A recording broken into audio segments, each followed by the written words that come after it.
On disait que le Barça de Pep était la limite de la physique, que personne ne reverrait jamais une telle domination offensive. Mais aujourd'hui, les livres d'histoire ont été brûlés. Hansi Flick vient de réaliser l'impossible.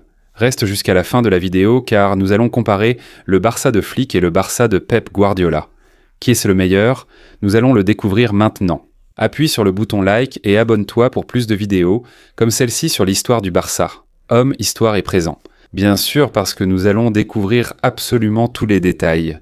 Passons à la vidéo. J'aimerais commencer cette vidéo en disant que tout temps passé nous semble meilleur. Si nous voyons Rafinha, nous voyons le présent. Nous voyons un joueur de grande classe qui, l'année dernière, était tout prêt. À mon avis, il aurait dû être dans le top 3 pour gagner le Ballon d'Or. Ça n'a pas été le cas, mais je pense qu'il nous a offert une saison qu'on n'oubliera pas de sitôt. Bien sûr, une image de Messi nous rend nostalgique et rappelle une ambiance passée. Franchement, je pensais que cela ne se reproduirait plus.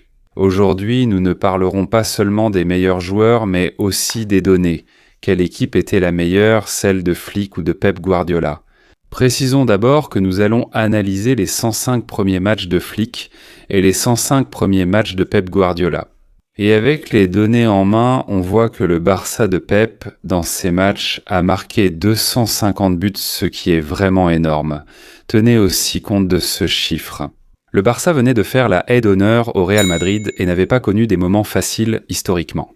Et en plus, il y a eu un nettoyage absolument insensé, parce que Pep Guardiola lui-même a provoqué le départ de Ronaldinho et de Deco, entre autres. Donc en vérité, ce Barça, au départ, ne semblait pas très prometteur, mais l'arrivée de Guardiola a absolument tout changé.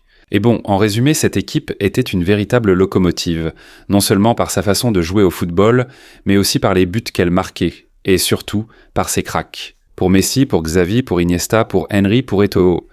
C'étaient des joueurs d'une autre galaxie, des joueurs qui te faisaient vibrer, qui te faisaient ressentir le football d'une manière passionnante. Et en vérité, beaucoup de gens sont tombés amoureux du Barça grâce au Barça de Pep.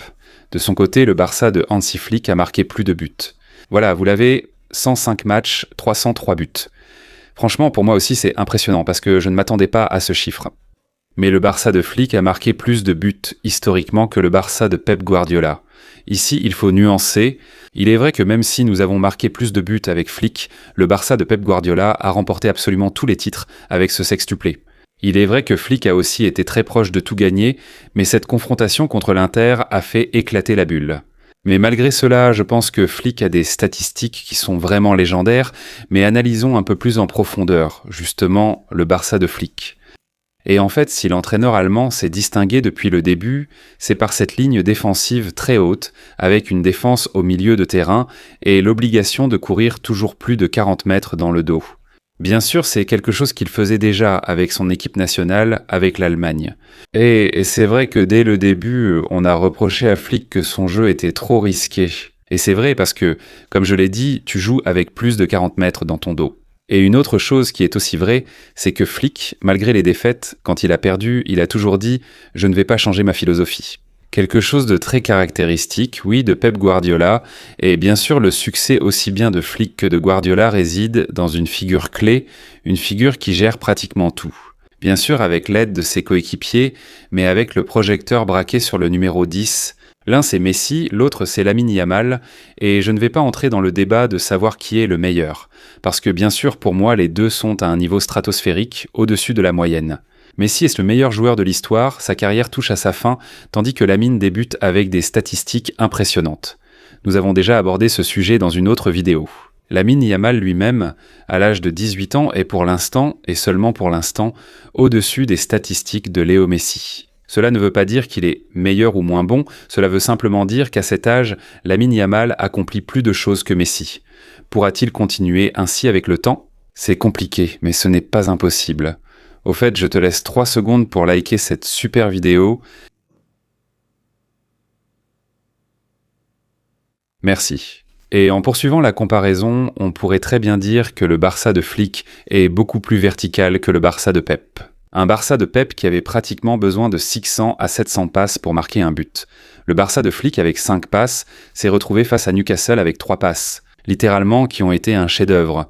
Le Barça se retrouve devant le but adverse. Je le répète, je ne veux pas dire que c'est mieux ou pire, mais si tu me demandes mon avis personnel, bien sûr je préfère le Barça plus vertical, le Barça de Flick. Pourquoi ? Simplement parce que le Barça de Pep, il pouvait même t'ennuyer au moment où il ne trouvait pas l'espace exact. Parce que Xavi, Iniesta et Sergi Busquets cherchaient à être des architectes du football. Chercher le millimètre, chercher le centimètre. Aller au Messi, à Eto'o, à Henry ou à n'importe qui. Pour marquer le but, ce Barça, comme je le dis avec 3 passes, se retrouve devant le gardien et marque. Et maintenant, oui, le voici. C'est pour ça que tout le monde est venu sur cette vidéo pour se souvenir de cette incroyable composition d'équipe. Une véritable merveille. Le Barça jouait avec Victor Valdés, Eric Abidal, Piqué, Marquez et Dani Alves, et au milieu de terrain jouaient Yaya Touré, Xavi et Iniesta. Busquets venait tout juste de commencer, l'attaque bien sûr caractéristique et inoubliable, avec Messi, Henry et Samuel Eto'o. La vérité c'est que, honnêtement, cela peut parfaitement être l'un des meilleurs 11 que le Barça ait eu historiquement depuis très longtemps. Et je suis sûr que beaucoup d'entre vous s'en souviendront, et sûrement par les plus jeunes, les jeunes qui n'ont pas vu ce Barça. Je peux déjà vous dire que c'était un vrai régal de les voir jouer. Voilà les chiffres, voilà le sextuplé historique réalisé par Pep Guardiola. L'intelligence, la capacité à surprendre l'adversaire, le mur défensif, l'architecte Xavi et, bien sûr, Messi. Je dirais que tout cela est le plus remarquable, même si, honnêtement, je mettrai absolument tout en avant ici. Je retiens ce que je viens de te dire. Un Barça efficace en attaque et, bien sûr, très solide et très robuste sur la ligne défensive. Et pour faire la comparaison, voici le dernier Barça que nous avons vu, celui qui a mis 7-2 à Newcastle 8-3 sur l'ensemble de la confrontation en Ligue des Champions. Un Barça qui joue avec Johan Garcia, avec Eric Garcia, Cubarsí, Gérard Martin et Cancelo, Bernal, Pedri et Fermin, et devant le trio magique avec Lewandowski et Rafinha. Et bien sûr Lamine Yamal. Nous avons déjà dit que c'est un Barça beaucoup plus vertical. Il suffit de voir le résultat et bien sûr, inutile de préciser que c'est un Barça avec moins de superstars. Déjà à l'époque de Pep, il y avait Messi, il y avait Xavi, il y avait Iniesta, c'étaient des joueurs d'un autre monde. C'est vrai, ici nous avons bien sûr Lamine, nous avons Pedri, nous avons Rafinha. Mais ne doutez pas que le Barça de Pep était une meilleure équipe, c'est clair. Et en plus, surtout, ce qui est le plus remarquable, c'est que ce Barça de Flick, peut-être son point le plus faible, c'est sa défense. La vérité, c'est qu'on est très fragile, et souvent des équipes qui n'avaient même pas besoin de s'approcher du but nous ont marqué 1 ou même 2 buts. Et bien sûr, dans la moyenne de buts aussi, on voit que Flick est un peu au-dessus de Pep Guardiola. Hansi Flick a une moyenne de 3 buts par match, tandis que Pep Guardiola lui-même a une moyenne de 2,4 buts par match, ce qui est aussi très bien, mais Flick le dépasse.